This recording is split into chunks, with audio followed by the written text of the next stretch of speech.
ओम श्री सच्चिदानंदाय नमः। एक साहब दीवान जोगराज जी शकना यानी निवासी टेरी पर श्री महाराज जी की खास तवज्जो यानी विशेष दृष्टि थी।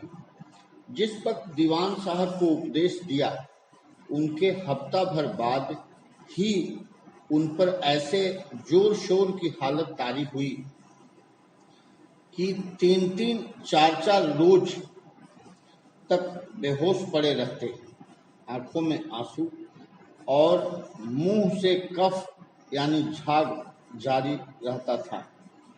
लोग वाक हर वक्त निगरान यानी देखभाल करने वाला थे।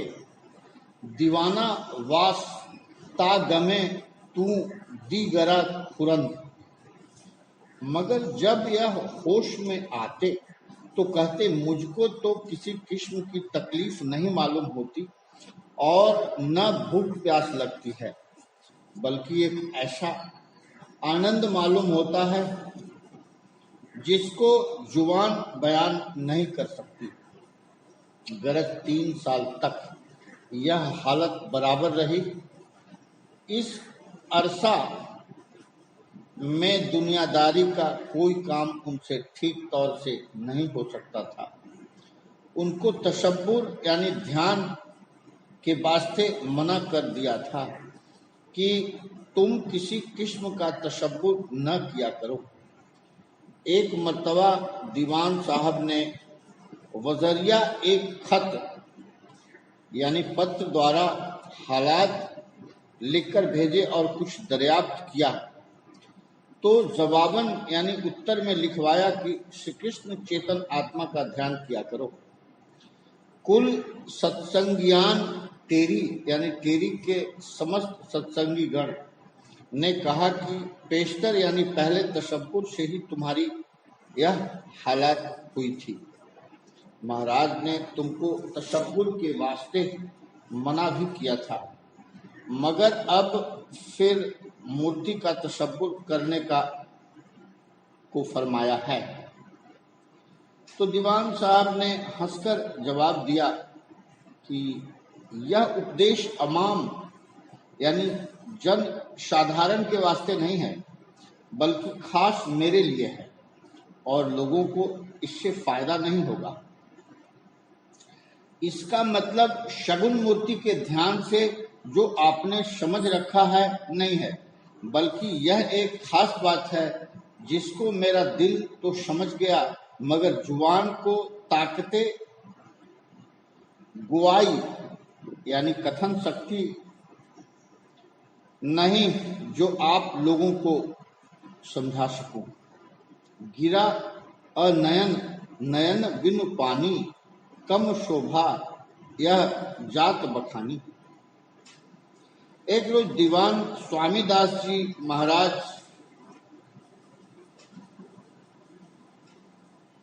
हाजिर खिदमत मुबारक यानी शुभ सेवा में उपस्थित हुए। उनके जवान उम्र साहबजादे का इंतकाल यानी देहांत हो चुका था, इसलिए सब हाजिरीन यानी उपस्थितों ने उनसे मातम पुरशी की, मगर श्री महाराज जी ने इस बारे में कुछ दरियाफ्त न किया। थोड़ी देर बाद बाबू प्रभुदयाल जी साहब से दरियाफ्त किया कि आपको सिकंदर बादशाह की वफात यानी मृत्यु का हाल मालूम है। उन्होंने जवाब दिया कि किसी किताब में ऐसा पढ़ा था कि हजरत खिज्र ने उससे पेशगोई यानी भविष्यवाणी की थी कि जब लोहे की जमीन और सोने का आसमां होगा उस वक्त तुम्हारी मौत होगी। जब सिकंदर बीमार हुआ तो किसी लश्करी यानी सैनिक ने अपना जीरा वक्तर यानी कवच उसके नीचे बिछा दिया और सोने का छत्र उसके सिर पर साये के लिए कर दिया गया। उस वक्त उसने वफात यानी मृत्यु पाई। आपने कहा शायद यह भी होगा और फरमाया कि जिस वक्त वह बीमार हुआ और आखिरी वक्त के आसार यानी चिन्ह जाहिर हुए, तो चूंकि बादशाह हफ्त अकलीम यानी समस्त संसार का मालिक था, इसलिए उसने शातो विलायत का खजाना मंगवाकर सामने जमा करा दिया और अव्वल शातो विलायत के हकीमों को जमा करके कहा कि अगर कोई शख्स मुझको अच्छा कर दे तो यह कुल खजाना उसको दूं। जब सब ने जवाब साफ दिया तो फिर नजूमियों यानी ज्योतिषियों की तरफ रज्जू यानी आकृष्ट हुआ और कहा कि अगर तुम किसी तरकीब या अजशाम फलकी यानी स्वर्गदूतों की मदद से मेरी जान बचा सको तो यह खजाना इनाम मिलेगा। वे भी कुछ न कर सके तो फिर तमाम बहादुर जंगजुओं यानी योद्धाओं को, जिन्होंने बड़े बड़े मार्के यानी कारनामे मारे थे, जमा करके कहा कि अगर तुम में से कोई मुझको मौत के पंजे से छुड़ा सके तो इस खजाना को इनाम में पाएगा। उन्होंने कहा कि जहां पनाह, अगर कोई दुश्मन हो तो उससे लड़ सकते हैं, मगर मौत से तो कोई भी नहीं जीत सकता। जब सब तरफ से मायूसी हुई तो यह ख्याल किया कि मैं शहंशाह हिफ्त अकलीम यानी विश्व विजेता और अपनी माँ का इकलौता बेटा हूँ। उसको मेरी वफात यानी मौत का बहुत रंज होगा। इसलिए अरस्तु ने कहा कि मेरे जानाजा यानी शव यात्रा के साथ सबको ले जाना और अपनी माँ की तसल्ली के वास्ते कुल्हार लिखकर उसके पास भेजा कि बावजूद इन सब चीजों की मौजूदगी के कोई भी मुझको मौत से न बचा सका। यह बात जुबानी कहला भेजी कि इस खत को पढ़कर तुम कुल आदमियों की दावत करना और जिस शख्स के रिश्तेदार या गाना यानी संबंधी की मौत न हुई हो उसको पेशतर यानी पहले खिलाना। उसकी माँ ने खत को पढ़कर कहा कि मेरा लड़का बड़ा अक्लमंद था जो मेरी तसल्ली के वास्ते ऐसा किया। खैर उसकी आखिरी बात भी कर देखनी चाहिए। इसलिए तमाम आदमियों की दावत की और उनसे कहा कि जिस किसी का रिश्तेदार या यगाना न मरा हो वह पहले खाना खाए। सब ने खाने से इनकार किया। किसी ने कहा कि मेरी माँ मरी है और किसी ने कहा मेरा बाप मरा है। गरज ऐसा कोई भी न निकला जिसको किसी की मौत का रंज न उठाना पड़ा हो। इसलिए उसकी पूरी तसल्ली हो गई और समझ गई कि यह अमर यानी बात नागुजीर यानी टाले न टलने वाला है और सबको पेश आता है। मेरे लड़के का मरना कोई खास बात नहीं है। फिर फरमाया कि जवान आदमियों का मरना और भी इबरतनाक यानी उद्देश्यपूर्ण और समझदार आदमियों के लिए इशारा है, ताकि वे समझ लें कि सिर्फ बूढ़े ही नहीं मरते हैं बल्कि हमसे बाद में जो आए थे वे भी चल बसे। मौत का कोई वक्त नहीं, न मालूम कब आ खड़ी हो। इसलिए सब तरफ से दिल हटाकर परमात्मा के चरणों में चित्त को लगाना चाहिए। एक रोज एक साहब ने हाजिर खिदमत होकर पेशावर में हिंदू मुसलमानों के फसाद की बाबत तज़किरा यानी चर्चा शुरू किया और कहने लगे कि मुसलमानों ने बड़ा सख्त जुल्म और लूटपाट कर रखी है और हिंदुओं को तबाह कर दिया है। उनकी जिंदगी खतरे में है। यह सुनकर श्री महाराज जी ने फरमाया कि हमको एक नकल याद आई। जिस वक्त नादिर शाह ने दिल्ली में कत्लेआम कराया और उसके बाद शाही शायर को हुक्म दिया कि हमारी फतह की तारीख कहो, तो उसने अव्वल तो जान की अमान यानी रक्षा चाहिए और बाद में यह तारीख कही, शाह इरा राकुजा तावे नवुर्दे हिंद बूद जिस्तिये आमाल याई शूरते नादिक गरिफ्त। अर्थ, ईरान के बादशाह को भारत से जंग लड़ने का साहस कहाँ हो सकता था। यह तो हमारे कर्मों का फल था जो नादिर शाह की सूरत में प्रकट हुआ। और फरमाया कि तमाम मुआमलात खुदा के जेरे हुक्म हैं। वह जिसको चाहता है मारता है, जिसको चाहता है पैदा करता है। अज खुदा दा खिलाफ दुश्मनों दोस्त के दिल हर दो दर सर्रुफे उस्त। अर्थ, दोस्त व दुश्मन के विरोध को प्रभु इच्छा ही समझ कि दोनों का हृदय उसी के वश में है। मारना और लूटना तो दरकिनार, उसके हुक्म के बगैर पत्ता भी नहीं हिल सकता। और मुसलमानों को इतना अख्तियार होता तो काबुल में तो हिंदुओं का बीज भी न छोड़ते। फिर अब तो हिंदू और मुसलमान सभी अंग्रेजों की रैयत यानी प्रजा हैं। अगर हिंदुओं को नस्तनाबूद यानी सर्वनाश करना होता तो जिस वक्त मुसलमानों की बादशाहत हिंदुस्तान में थी उस वक्त ही न छोड़ते। मगर दरअसल बात यह थी ही नहीं, जितना कुदरत को मंजूर था उतना हो गया। एक रोज दीवान बाबू अमीरचंद जी साहब हाजिर खिदमत मुबारक हुए और अर्ज किया कि जनाब खां साहब टेरी की बिनाई चश्म यानी आंख की रोशनी बिल्कुल जाती रही है। हरचंद इलाज व मुआवजा यानी दवा दारू किया, कोई सूदमंद यानी लाभदायक न हुआ। अब अरसा से फुकरा यानी फकीरों की तरफ रज्जू यानी ध्यान मोड़ा हुए हैं। कई मुसलमान फकीरों को बुलाया और जर व माल यानी धन आदि हर तरह से खिदमत गुजारी, मगर कुछ असर जाहिर नहीं हुआ। कई फकीर हुजूर की तरफ इशारा कर गए हैं कि आ हुजूर यानी श्रीमंत की दुआ से मुराद बर आरी यानी इच्छा प्राप्ति मुमकिन है, इसलिए आप कुछ हिम्मत फरमाएं। श्री महाराज जी ने फरमाया कि हमको याद है कि आगरा में एक हलवाई की दुकान पर दो शख्स मिठाई खरीदने आए। एक मुसलमानों का सा लिबास पहने थे और दूसरे हिंदुओं के से कपड़े। पेशतर यानी पहले मुसलमान साहब ने करीब 12-13 आने की मिठाई खुलवाई और बकाया पैसे हलवाई से मांगे। जब हलवाई ने रुपया मांगा तो उसने कहा कि हम तो पेशतर ही दे चुके हैं। इस बात पर शोर शरर यानी शोर शराबा हुआ। इस पर आदमी जमा हो गए तो वह हिंदू साहब बोले कि लाला जी, लड़ाई झगड़ा तो पीछे करना, पहले मुझको मिठाई दो वरना मेरा रुपया वापस करो, मुझको देर होती है।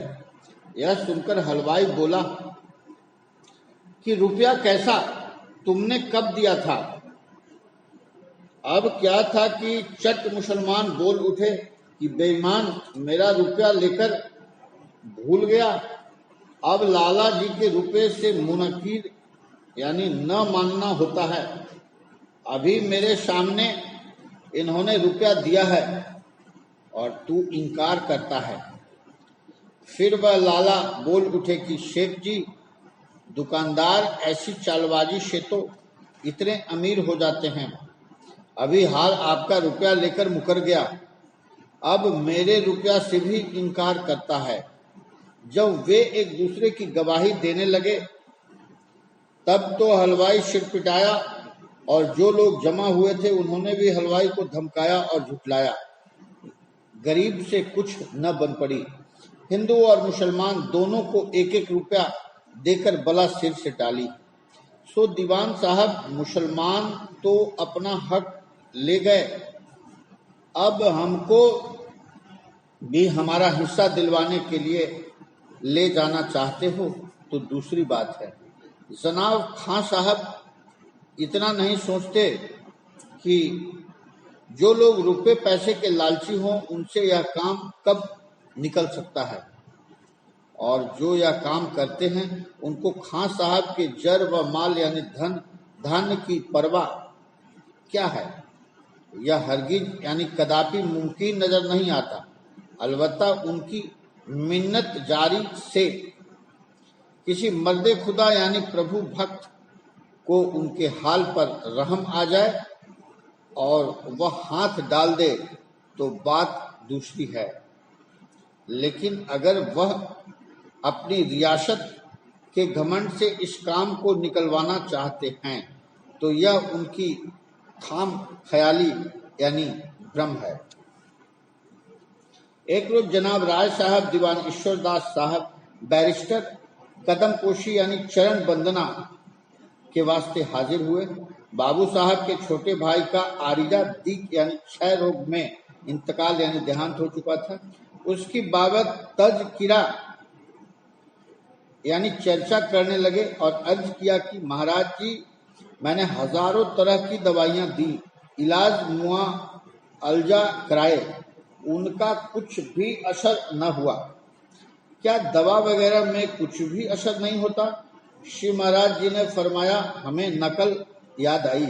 एक हकीम साहब को इलाज मुआवजा यानी दवा दारू में बड़ा कमाल हासिल था। दस्ते शफा यानी हाथ से आरोग्यता यहाँ तक था कि जिस किसी को वह इलाज करते थे वह मरीज न मरता बल्कि जरूर अच्छा हो जाता था। कुतुब तलब यानी हिकमत ग्रंथों के 70 ऊंट उनके हमराह यानी साथ रहे थे।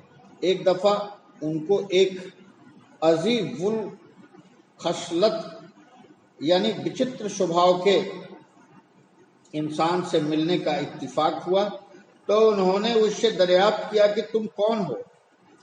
उसने जवाब दिया, मैं मलकुल मौत यानी जमराज हूँ। फिर हकीम ने पूछा कि तुम्हारा क्या काम है और कहाँ जाते हो।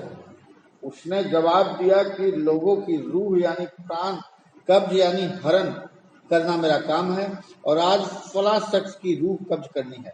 हकीम जी ने दरियाफ्त किया कि किस तरह से रूह कब्ज करनी है तो उसने कहा कि उस शख्स के पेट में इस तरह का दर्द पैदा करूंगा जिससे वह अच्छा न हो सकेगा।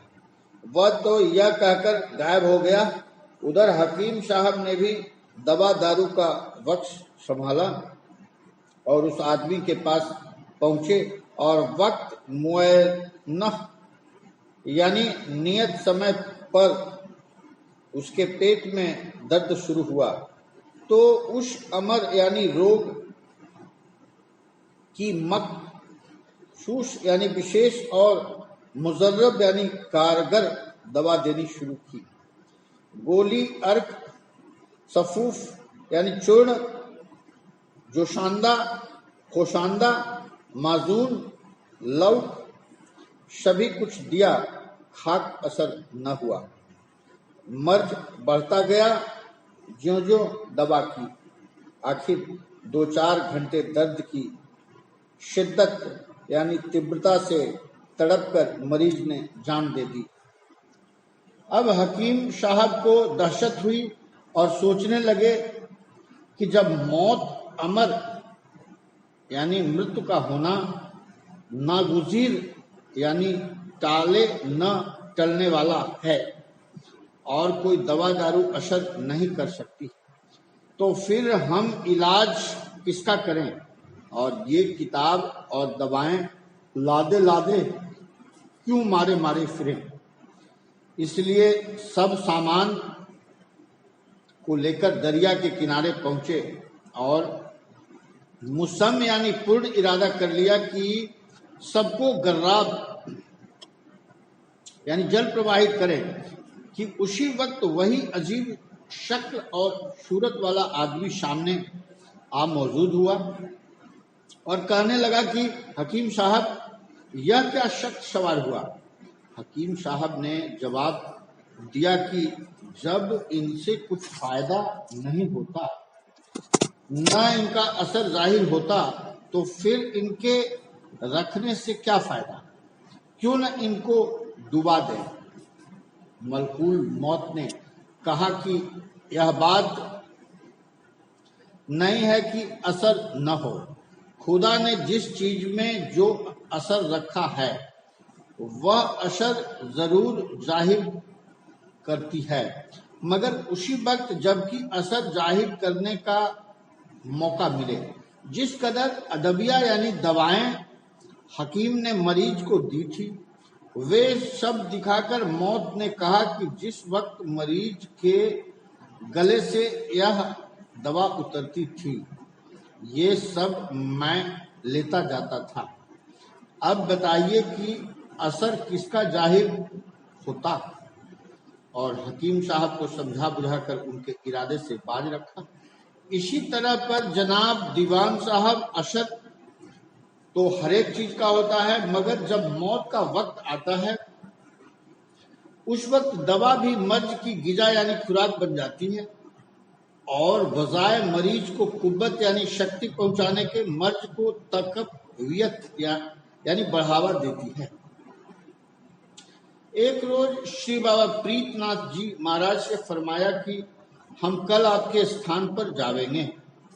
जनाब बाबा साहब ने अर्ज यानी निवेदन किया कि हमारे गुरु श्री पीर पश्चिमनाथ जी महाराज आपकी महानता नहीं जानते हैं, इसलिए आपसे जिस भावना से मिलना चाहिए नहीं मिलते, इसलिए आप वहां कदम रंजा यानी पधारना न फरमावें। आपने जवाब दिया कि हमारा वहां जाना जरूरी है। पीर साहब से मिलना तो जाहिर सबब है, वरना असलियत में गद्दी और समाधियों के दर्शन लाजमी यानी अनिवार्य है। फकीरों की गद्दी में सिर्फ मौजूदा गद्दी नशीन को देखकर ही अंदाजा नहीं लगाया जाना चाहिए, बल्कि उसमें 7 खानदान तक पहुंचना चाहिए कि कोई न कोई बुजुर्ग और महात्मा जरूर गद्दी नशीन होंगे।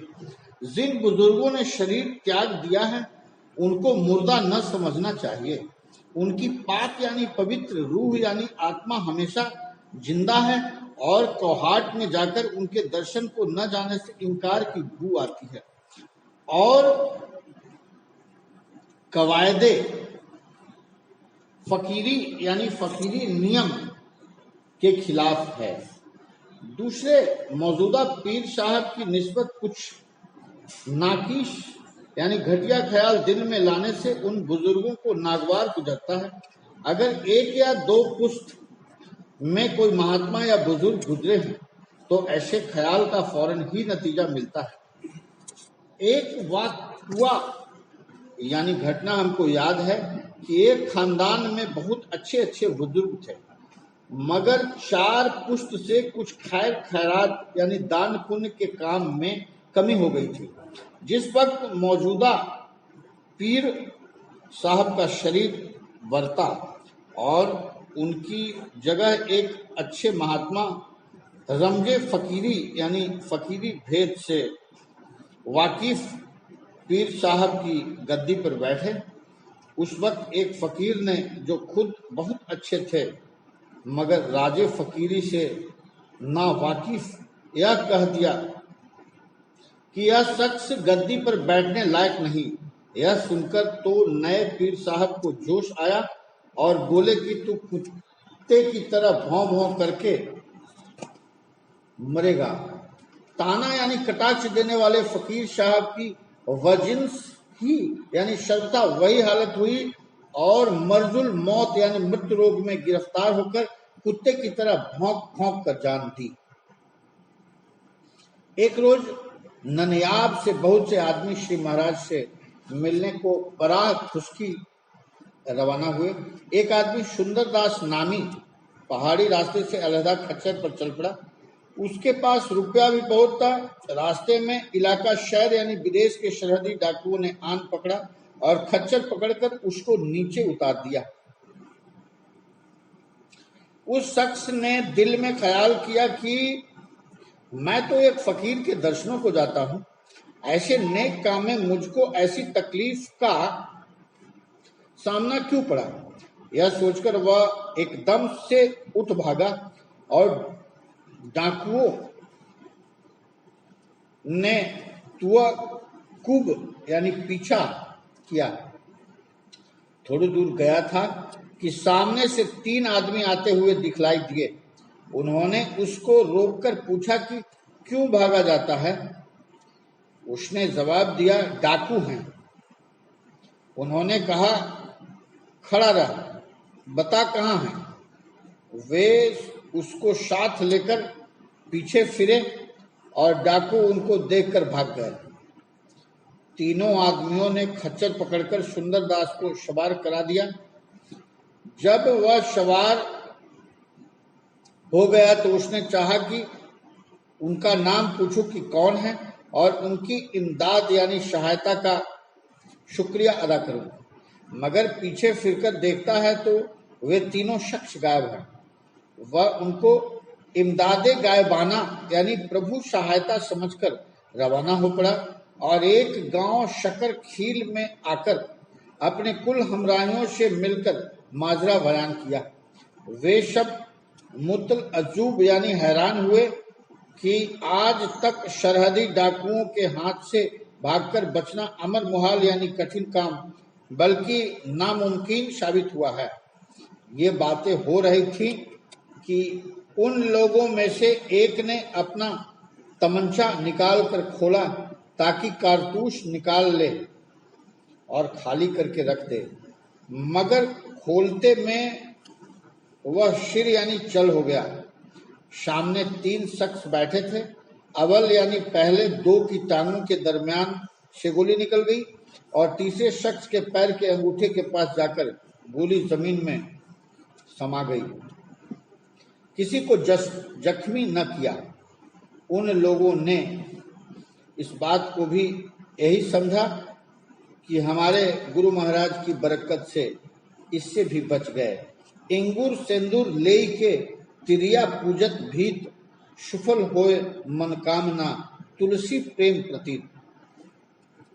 एक जरगर शाकीन यानी निवासी टेरी आवारा चलन का आदमी था। कुछ अरसा के बाद मजहब इस्लाम कबूल यानी धारण कर लिया, मगर आदाते कबीहा यानी दुर्वसन कहाँ जाते थे। अगरज दस्ते जफा वद मलक रबद बदखू जदस्त हुए बदखेश दर बला वाशद। अर्थ, यदि जुल्म के बल से कोई बुरे स्वभाव वाला आदमी फरिश्तों पर भी छा जाए तो भी अपने बुरे स्वभाव के कारण वह सदैव संकट व मुसीबत में ही रहेगा। एक दिन एक चोर लाला बेली राम के मकान में चोरी की नियत से घुस आया। कोठे में माल असबाब रखा था। उसने तकरीबन 15-20 सत्संगी बैठे सूरत शब्द का ध्यान कर रहे थे। एक साधु दरवाजे के पास बैठा था। उसने उस चोर को खड़ा देखकर समझा कि सत्संगी भजन करने को उठा है, लिहाजा यानी इसलिए उससे कहा कि खड़ा क्यों है, अंदर आ जा। चोर को ताज्जुब हुआ कि यह क्या माजरा है कि चोर को अंदर बुलाते हैं। इसी सोच विचार में दरवाजे के पास खड़ा था कि सब सत्संगी ध्यान से फारिग यानी निवृत्त होकर एकदम शगल यक जरबी यानी सामूहिक ध्यान में मशगूल हुए। इतने आदमियों की एक साथ हंग यानी की जोर की आवाज सुनकर चोर घबरा गया और खौफजदा होकर भागा और घर पर जाकर अपने साथियों से कहने लगा कि फला मकान में तो बला रहती है। इसी खौफ से बुखार चढ़ाया। जब हालत खराब हुई तो उसका चर्चा आम आदमियों में फैला, इस ख्याल से कि मुवादा यानी कहीं खौफ से न मर जावे। उसको बहुत तसल्ली दिलासा दिया गया और भजन वगैरह करने का हाल बतलाकर उसका खौफ दूर किया। वह मुश्किल तमाम यानी अत्यंत कठिनाई के उपरांत अरसा बाद अच्छा हुआ। एक भक्त की स्त्री अपने पति की तरफ से बहुत ही बदगुमान थी। अगर भक्त जी उपदेश या कथा या सत्संग के वास्ते भी किसी के पास बैठे या वार्तालाप करे तो क्लेश करती थी। श्री महाराज ने उस सौभाग्यवती को कई मरतबा समझाया, मगर हुए बदर तबीयत की नशस्त न सबक जूझ बमर्ग उ राज रिश्ता। अर्थ, जिस आदमी के मन में बुराई समा जाए, मौत के अतिरिक्त उससे छुटकारा संभव नहीं। लेकिन उसके ख्याल में तब्दीली न हुई। एक रात को भक्त जी भजन करने को उठे तो आप भी उनके पास जाकर बैठी। उनके जामा यानी वस्त्र को पल्ला अपने पैर तले दबा लिया कि कहीं इधर उधर उठकर न चले जाए। जब खुद भजन में मशगूल हुई तो प्रकाश के साथ एक फकीर की सूरत नजर आई, जिसने उस औरत के मुंह पर एक मुक्का मारा, जिसकी जर्ब यानी चोट से चिल्लाकर बेहोश हो गई। सब आदमियों ने भजन से उठकर उसको देखा। मुंह से कफ जारी था। पानी छिड़का। जब होश में आई तो सब हाल बयान किया कि एक रोड़े बाबा की सूरत नजर आई थी और उसने मारा है। दूसरे दिन श्री महाराज के हुजूर में मामला पेश हुआ। उस औरत को फिर समझाया कि देखो, भजन में विघ्न डालने का नतीजा अच्छा नहीं होता। तुमने कथा वार्ता में सुना है कि रावण, कंस, हिरण्याक्ष वगैरह जो भजन में भक्तों के हारिज यानी बेकारी हुए, उनकी क्या गति हुई। अगर तुम अपने ख्याल को न बदलोगी तो उम्र भर तकलीफ में रहोगी। एक रोज एक हाजतमंद यानी इच्छुक सत्संगी को रुपया की जरूरत थी। श्री महाराज जी से अर्ज मारूल यानी मिन्नत समाजत की गई। आपने उसका नाम तो जाहिर नहीं किया, बल्कि चंद असहाब यानी लोगों से कहा कि भाई योगानंद के अखराजात यानी व्यय के वास्ते रुपया की जरूरत है, कुछ चंदा जमा कर लिया जावे। बहुत आदमियों ने खुशी खुशी हंसबे तौफीक यानी यथाशक्ति चंदा दे दिया। एक साहब लाला ज्ञानचंद हलवाई ने मांगने पर भी चंदा देने से इनकार कर दिया, बल्कि कुछ ऐतराजात यानी आपत्तियां फिजूल यानी व्यर्थ से उठाए। रात को उसका तज़किरा यानी चर्चा और शिकायत श्री महाराज के रूबरू यानी सामने चंद साहबों ने की। यह शख्स बहुत सरकस सा यानी घमंडी सा है। उसको जोशमाली यानी कान उमेठना होनी चाहिए। आपकी जुबान से निकला कि जैसा कोई करेगा वैसा भरेगा। दूसरे दिन लाला ज्ञानचंद कुछ सामान खरीदने बाहर जिला में गए और वहां पहुंचकर सख्त बीमार हो गए। बीमारी का तार घर पहुंचना था कि लोगों ने हल्ला मचा दिया कि यह उस दिन की गुफ्तगू का फल है। उसका भतीजा लाला करमचंद वगैरह उसके पास दौड़े गए। रिश्तेदारों और अजीजों को जब यह हाल मालूम हुआ तो श्री महाराज जी की खिदमत में हाजिर होकर ख्वास्तगारे मुआफी यानी क्षमा प्रार्थी हुए।